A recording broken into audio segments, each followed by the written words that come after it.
Salut les potos, c'est Gunners et aujourd'hui on va se retrouver pour une nouvelle vidéo. On est au Scorpion réflexe, viseur réflexe avec la poignée avant je crois, mais je n'en suis point sûr. Et donc on est au drone de brouillage, foudroiement et on est furtif sur la map raid. En secondaire je n'avais rien, donc j'avais le couteau de combat. Et j'avais je crois les atouts, les atouts je sais plus du tout. Je sais vraiment plus du tout, désolé. Donc on est sur la map raid, donc ma map préférée, hein, vraiment ma map préférée. Elle est super cette map. Et donc pourquoi je propose cette vidéo à Code QG? Vous avez sûrement vu l'intro. Donc pourquoi je leur propose? Alors tout simplement parce que si vous allez voir, c'est une grosse partie, un gros score. Je vais pas mal rusher durant cette partie en plus, ça va pas être que de la camp. Enfin ça va surtout être du rush, certains moments de temporisation. Mais pas énormément non plus. Il y en a comme là par exemple. Donc pourquoi je leur envoie? Donc oui, pour la qualité du gameplay, et aussi parce que je voulais aborder deux petits sujets. Et puis encore une raison, logiquement, parce que Code QG, ça peut nous aider à faire grandir notre audience qui est devenue plutôt inactive ces derniers mois. Et donc on essaie d'en gagner d'en gagner un public. Et voilà, Code QG évidemment, c'est un peu la base pour nous aider à atteindre cet objectif. Donc ce gameplay, on l'a perdu, cette partie on l'a perdu. Sur le score de 4-3, et c'est d'ailleurs de là que je vais pouvoir transitionner sur mon premier sujet.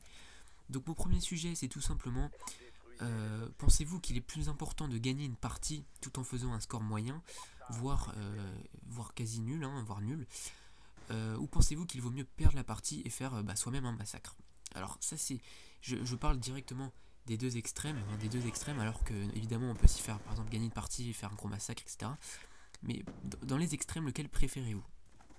Moi, logiquement, je préfère évidemment gagner une partie, surtout quand on est en team. Honnêtement, quand on est en team ou qu'on est dans un groupe avec des gens qu'on connaît, avec un micro et tout, ou sur Skype ou je sais pas quoi, quand on communique, il faut gagner. Ça, c'est mon avis personnel, c'est vraiment la base. Mais quand on est tout seul, c'est vrai que quand on est tout seul, c'est un peu moins ma priorité de gagner, surtout moi, enfin je parle pour moi. Pour moi, quand je suis tout seul, là j'étais tout seul, je pensais moins à l'objectif, je pensais surtout à faire une jolie partie pour la chaîne.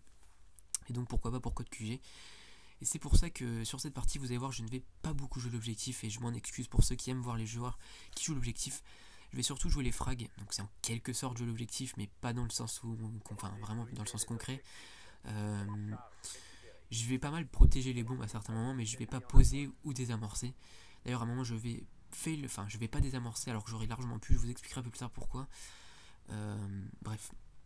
Donc pour moi, quand on est en team, quand on perd par exemple, ça fait vraiment tâche, ça prouve qu'on a des problèmes de communication. Alors quand on est tout seul, c'est moins important. Ça c'est mon avis. C'est pour ça que je vous pose la question. N'hésitez pas à me donner votre avis. Il n'y a pas de juste ou de faux, logiquement. Pour moi, c'est un avis personnel.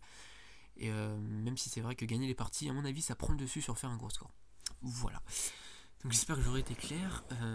Donc on va aborder le deuxième sujet.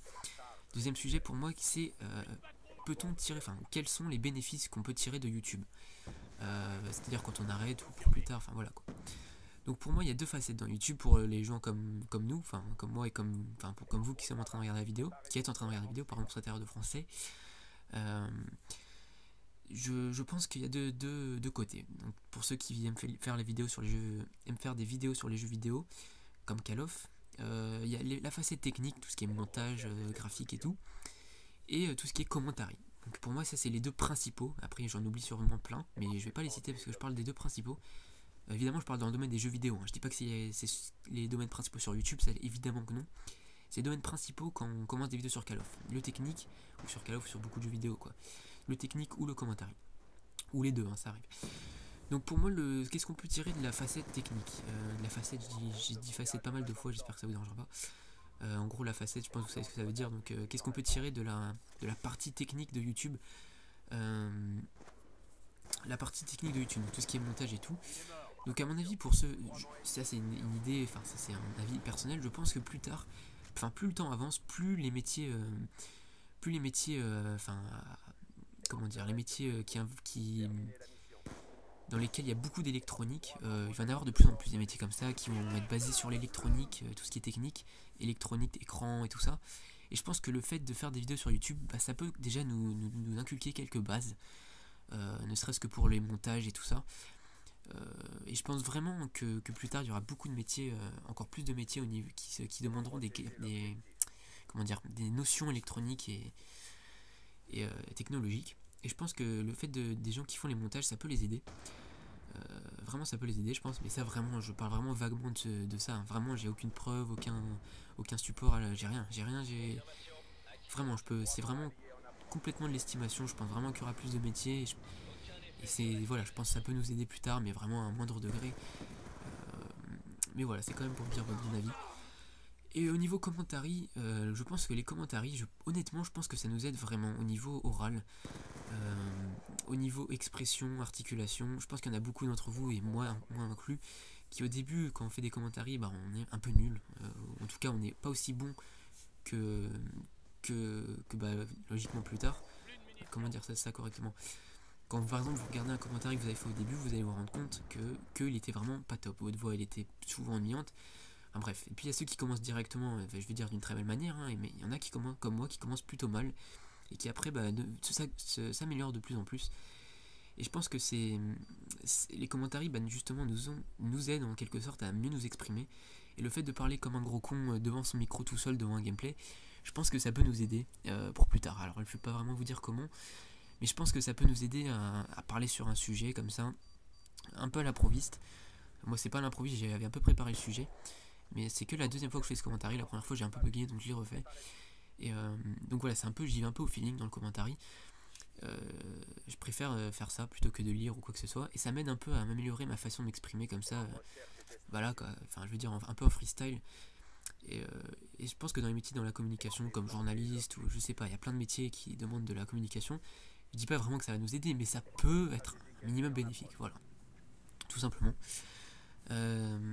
Donc j'espère que vous me suivez un peu dans mon commentaire. Il est un peu, c'est des sujets pas faciles à aborder, hein, je pense que vous pouvez être d'accord avec ça. Ou alors c'est des sujets faciles à aborder, mais pas forcément faciles à exprimer et voilà quoi, c'est pas évident. Et c'est pour ça que je vous pose ces questions. Donc la première question, pensez-vous, bah, je ne vais pas vous les répéter, vous avez comprises. La deuxième surtout, pensez-vous qu'on peut tirer des bénéfices de YouTube, de YouTube. Et d'ailleurs, je posais cette question, si jamais cette vidéo passe sur Code QG, j'aimerais beaucoup avoir les réponses de personnes, sûrement des personnes assez âgées qui regardent Code QG, enfin quand je veux dire plus assez âgées, c'est 20, 25. Et il y en a beaucoup qui ont sûrement déjà qui ont des métiers, des vies professionnelles, familiales et tout. Peut-être juste vous demander si ça vous a un peu aidé. Enfin concrètement, c'est un peu con ce que je dis, puisque à mon avis, si ils ont commencé YouTube il n'y a pas longtemps, parce qu'il y a 5-6 ans, YouTube n'existait quasiment pas. Enfin, personne faisait vraiment beaucoup de vidéos sur Call of Duty. Donc ouais, non, en fait, à mon avis, il faut attendre pour avoir vraiment la réponse. Parce que là, il n'y a pas beaucoup de gens qui peuvent nous répondre à cette question. Enfin, à part si jamais il y a des gens qui regardent la vidéo, qui ont entre 20 et 25 ans et qui ont commencé YouTube il y a plusieurs années, hein, pourquoi pas, ça peut être sympa. Alors, il y a 4-5 ans. Si vous pouvez nous donner vos réponses. Et puis après, je pense qu'à fil, comment dire, concrètement maintenant là, on se rend pas compte à mon avis des bénéfices et des progrès qu'on fait à l'oral. Enfin à l'oral quoi, je veux dire globalement quoi, dans nos commentaires, on se rend pas compte que à mon avis ça nous aide un peu au niveau de la communication. Et je pense que plus tard on s'en rendra un peu plus compte, enfin en tout cas je l'espère. Parce que YouTube c'est vraiment, je le fais avant tout pour le plaisir, et je pense comme beaucoup de gens. Mais ça serait quand même pas négligeable qu'on ait quelques bénéfices et qu'on en tire quelques avantages. Ça peut être vraiment super. Mais bon, ça à mon avis ça peut aussi varier en fonction des personnes. Comme je vous dis, c'est vraiment difficile à aborder et à expliquer. Moi alors, je parle strictement d'un avis personnel, donc n'hésitez vraiment pas à me donner vos suggestions et vos avis et tout ça. Donc on va rapidement parler de la gameplay. Donc vous avez vu à la manche d'avant ou celle d'avant, je sais plus, il y a quelques manches, j'ai regardé la bombe se désamorcer. Alors pourquoi j'ai regardé la bombe se désamorcer? Parce que je savais pas qu'elle avait été posée. Et vous allez peut-être me prendre pour un débile, mais je joue jamais en RD quasiment. J'avais pas vu que la bombe avait été posée. Il y a le petit cercle en haut à gauche quand la bombe est posée. Il est très discret, il est beaucoup plus discret que dans les autres Call of. Et je jouais sans le son. Donc vraiment j'avais pas idée que la bombe avait été posée. C'est pour ça que je l'ai pas désamorcé. Et j'étais d'ailleurs très déçu après le gameplay. Je vous dis, si vous prenez, c'est pas une excuse. J'avais vraiment pas vu qu'elle était posée. Comme là encore, vous voyez, la bombe a été posée, ça se voit pas tellement que ça. Hein. Il y a le petit décompte sous le radar, mais c'est pas hyper visible. Et c'est pour ça que quand j'ai revu le gameplay, j'étais déçu. Je me suis dit, en jouant l'objectif et tout, j'aurais pu faire un meilleur gameplay. Et là, j'ai donné l'impression d'un mec qui joue pas l'objectif, et sur cette partie, c'est vraiment le cas. Et d'ailleurs je félicite mes coéquipiers qui ont quand même réussi à gagner 3 manches. Bon, je les ai quand même aidés, hein, faut pas exagérer, j'ai fait quand même beaucoup de kills et ça les a logiquement aidés. Mais j'ai pas joué objectif dans le sens vraiment jouer objectif et poser les bombes et tout. Comme je l'avais déjà dit au début du gameplay. Donc là je débloque l'aéronef, je vais le lancer, ça va servir strictement à rien. Et donc là la bombe va exploser. Malheureusement on va perdre cette partie 4-3. Donc j'en suis désolé. Mais bon, le score est quand même assez exceptionnel je trouve pour un gameplay comme ça. Hors recherche, au scorpion en plus, qui est pas une arme si facile que ça à gérer. Donc je termine sur un 19-3. J'espère que cette partie vous aura plu. Je vous dis à la prochaine pour de nouvelles vidéos. N'hésitez pas à répondre à mes questions dans les commentaires. Et si code QG prend la vidéo, n'hésitez pas à passer sur notre chaîne.